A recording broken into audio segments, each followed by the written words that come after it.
எல்லாருக்கும் வணக்கம்.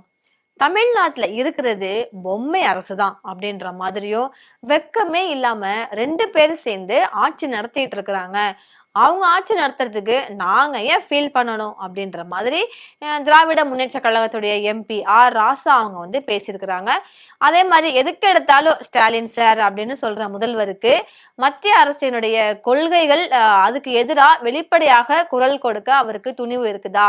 ஏன்னா எப்ப பார்த்தாலுமே சிஎம் சார், ஸ்டாலின் சார், அதாவது அவங்க வாக்கு கேட்க வரும்போது அப்படித்தானே சொன்னாங்க. பாசிசத்தை எதிர்ப்பதா சொன்ன அவரால சிபிஎஸ்இ அப்புறம் இந்தி திணிப்பு இது தொடர்பான விவகாரங்கள்ல அவரால குரல் கொடுக்க முடியுமா? ஏன்னா இது மத்திய அரசினுடைய இதான மத்திய அரசுக்கு எதிராக அவர் குரல் கொடுப்பாரா? தைரியம் இருக்கான்ற மாதிரி ராசா அவர்கள் கேள்வி எழுப்பியிருக்காங்க. ஏன்னா சைதாப்பேட்டையில நீட் தேர்வு, அதற்கப்புறம் கல்வி கொள்கைகள் இது தொடர்பான விவகாரங்களை எல்லாம் கண்டித்து திமுக சார்பில் மாணவர் அணி ஆர்ப்பாட்டம் நடைபெற்றுச்சு இல்லையா? அதுல கலந்துகிட்டு பேசிய ராசா அவர்கள் தான் தமிழக முதல்வராக இருக்கக்கூடிய ஜோசப் விஜய் அவர்களை கடுமையா விமர்சிச்சிருக்காரு. என்ன பேசியிருக்காருன்னா, தமிழகத்துல மொத்தம் 234 தொகுதிகள் இருக்கு.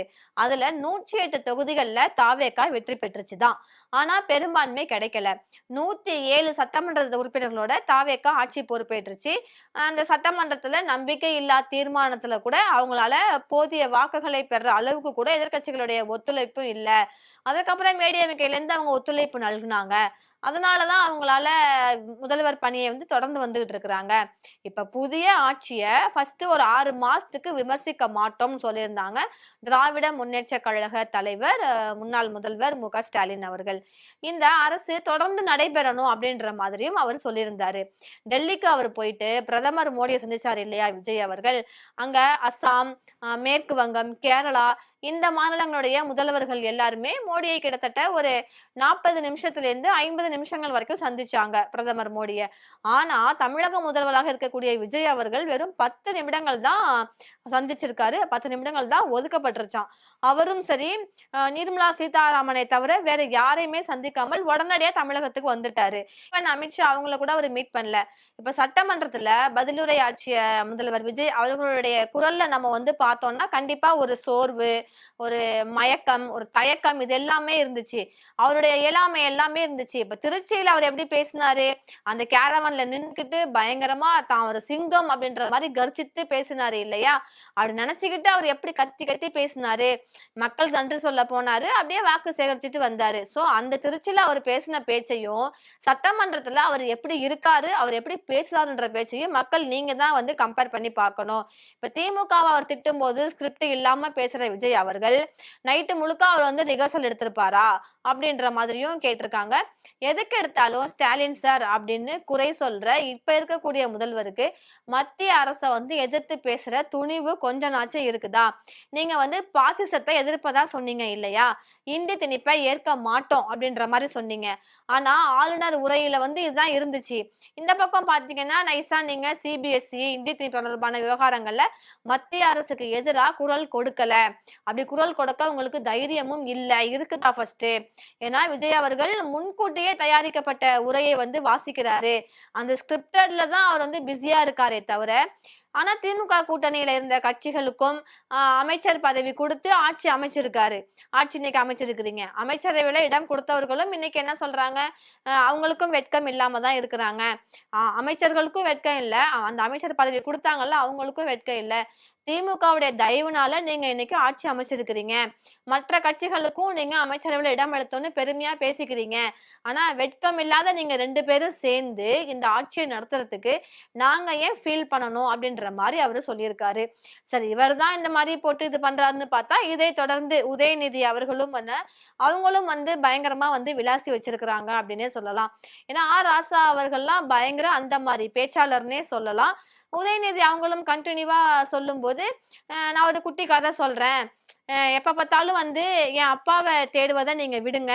செங்கல்பட்டு கோர்ட்ல கணவரை தேடுற ஒரு மனைவியோட கதை தமிழகத்துக்கே தெரியும். அப்படின்ற மாதிரியும் எல்லா மக்களுக்குமே தெரியும் அப்படின்ற மாதிரி எதிர்க்கட்சி தலைவர் உதயநிதி ஸ்டாலின் அவங்க வந்து ஒரு விமர்சனத்தை வைக்கிறாங்க. அது மட்டும் இல்லாம அவருடைய ட்விட்டர் பேஜ்ல கூட சில மெசேஜ் வந்து போட்டிருக்காரு. அதுல என்ன இருக்குன்னு பாத்தீங்கன்னா, சட்டப்பேரவையில ஆளுநர் உரைக்கு பதிலுரை அப்படின்ற பெயர்ல ஸ்கிரிப்டடான அவதூறுகளை நீங்க வந்து அள்ளி வீசி பயங்கரமா ஆக்டிங் பெர்ஃபார்மன்ஸ் காட்டி இருக்கிறாரு முதலமைச்சர்.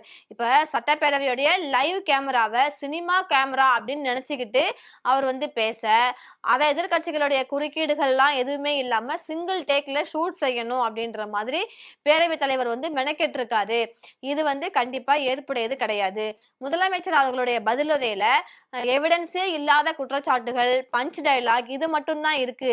இது மட்டும் தான் இருந்துச்சே தவிர, நாட்டுல இருக்கக்கூடிய மின்வெட்டு பிரச்சனைகளோ, இல்ல விவசாயிகள் பிரச்சனையோ, இல்ல மோசமாக இருக்கிற சட்டம் ஒழுங்கு பிரச்சனைகளையோ, வாக்குறுதிகளை நிறைவேற்றாதான திட்டங்கள் பற்றி எதுவுமே இல்ல.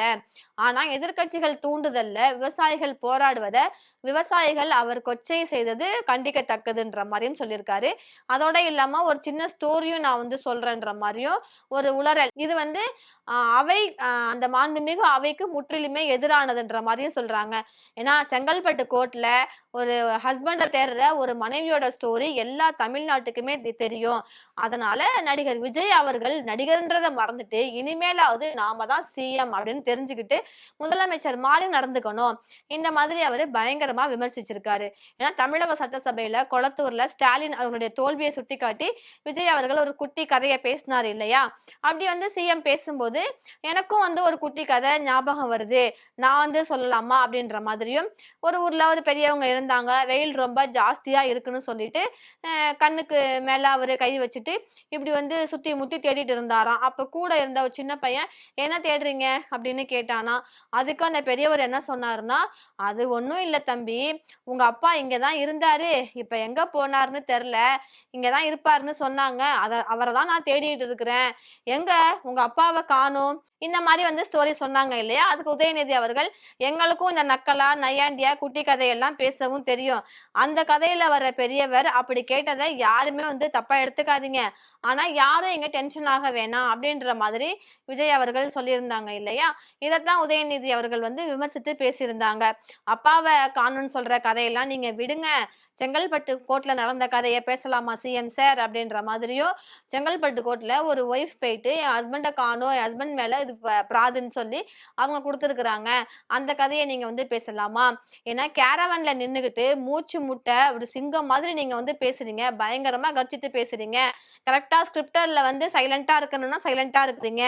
2 டிராப்ஸ் நீங்க கண்ல தண்ணி அழுங்க அப்படின்னு சொன்னா நீங்க அழறீங்க. அப்படியே ஸ்கிரிப்ட்ல என்ன இருக்கோ அத மனப்பாடம் பண்ணி கரெக்ட்டா டைமிங்ல நீங்க டெவலப் பண்ணி போடுறீங்க. அத பார்த்துட்டு உங்களுக்கு ஆப்போசிட்ல இருக்கக்கூடிய உங்க ஃபேன்ஸ் விசில் அடிச்சு பயங்கரமா அத இது பண்றாங்க. இத்தனைக்கும் திருச்சியில நன்றி சொல்ல போன நீங்க எதுக்கு 5000 பேருக்கு மட்டும் நீங்க அப்ரூவல் குடுத்தீங்க? இதே டிஎம்கேல கூட்டம் நெரிசல் அதிகமாகுது, நிறைய உயிர்கள் பலி போகுது, கரூரே சாட்சி இதுக்கு. அதனால 5000 பேருக்கு மட்டும் நீங்க அலோ பண்ணிக்கோங்க பரப்புரைன்னு சொல்லியிருந்தாங்க இல்லையா?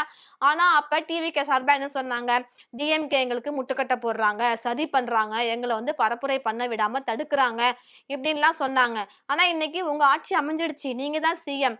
திருச்சி மக்களுக்கு நன்றி சொல்ல போன நீங்க வெறும் 5000 பேருக்கு மட்டும் கியூஆர் கோடு கொடுத்து அவங்களுக்கு மட்டும் நன்றி சொல்றீங்க.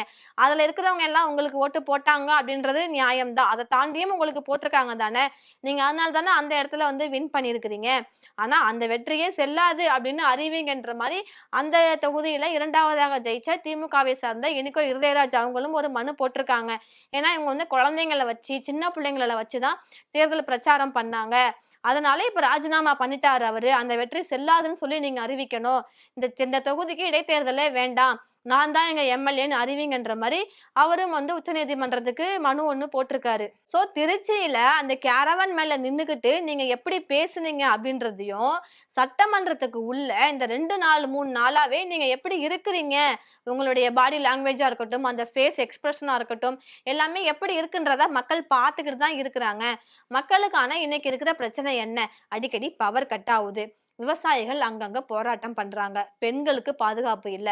பெண்களுக்கு தான் இல்லையான்னு பார்த்தா, குழந்தைகளுக்குமே இல்ல. 2 வயசு, 3 வயசு குழந்தைகளுக்கு கூட இல்ல. சோ இவ்ளோ பிரச்சனைகள் இருக்கும்போது, இத பத்தி நீங்க எதுவுமே பேசல. ஆனா, இத தாண்டி நீங்க என்னென்னமோ பேசுறீங்க. நீங்க என்ன அங்க ஷூட்டிங் நடக்குது அப்படின்ற மாரி நீங்க நெனச்சுக்கிட்டு இருக்கிறீங்களா? ஷூட்டிங் நடக்கிறதுனால நம்ம சிங்கிள் டேக்ல முடிக்கணுன்ற மாரி நீங்க இருக்கிறீங்களா? அப்படின்ற மாதிரி இவரும் பயங்கரமா வெளாசி வச்சிருக்காரு. சோ இதே மாதிரி அரசியல்ல நடக்கக்கூடிய நிகழ்ச்சிகள தெரிஞ்சுக்க ஃப்ரண்ட் ரூட்ஸ் பேஜ ஃபாலோ பண்ணிக்கோங்க.